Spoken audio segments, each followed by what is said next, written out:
আজরাইল এসে যদি দেখে তোমার গানের তার কানের মধ্যে লাগানো, আর ওই সময় যদি আল্লাহ না করুন আল্লাহর অর্ডারে যদি রুহুটা নিয়ে চলিয়া যায়, ওরে সকালবেলা মা ডাইকে দেখবে তোর কানের মধ্যে গানের তার। এবার মা যদিও কান্না করবে কিন্তু মনে দুঃখ,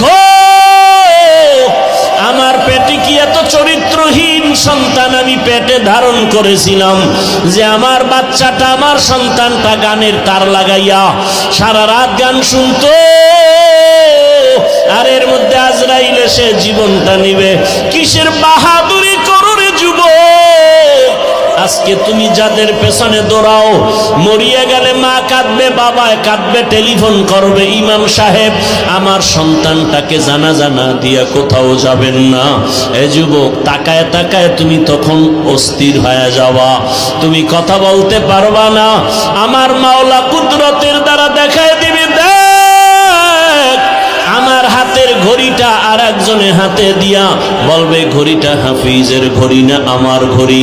তোমার গায়ের গেঞ্জিটা বেলেট দিয়া কেটে কেটে রেখে দিবে রে বাবা।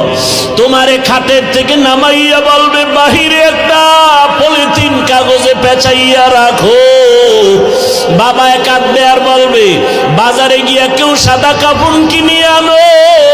কাউকে বলবে বাঁশবাগানে কবর খনন করো, কাউকে বলবে তাড়াতাড়ি গরম পানি কর চিরবিদায়ের গোসলের জন্য।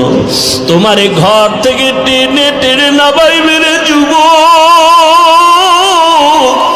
তোমারে গোসল করাইয়া কাফন পরাইয়া খাটে উঠাইয়া যখন জানাজার প্যান্ডেল নিবে, জানালা দিয়া মা কাঁদবে আর বলবে আমার বাবাকে কই দাও। আমার বাবা আমাকে মা বলিয়া যখন ডাক দিত কলিজা ঠান্ডা হয়ে যাইত। একবার শেষবারে আমার চেহারাটা দেখাও, আমার সন্তানের চেহারাটা এক নজর দেখি। মা কান্না করে বেহুশ হয়ে যাবে, তোমাকে নিয়ে জানাজার ময়দানে রাখবে, জানাজা পড়ায় মাটি দিয়া বিদায় হয়ে যাবে।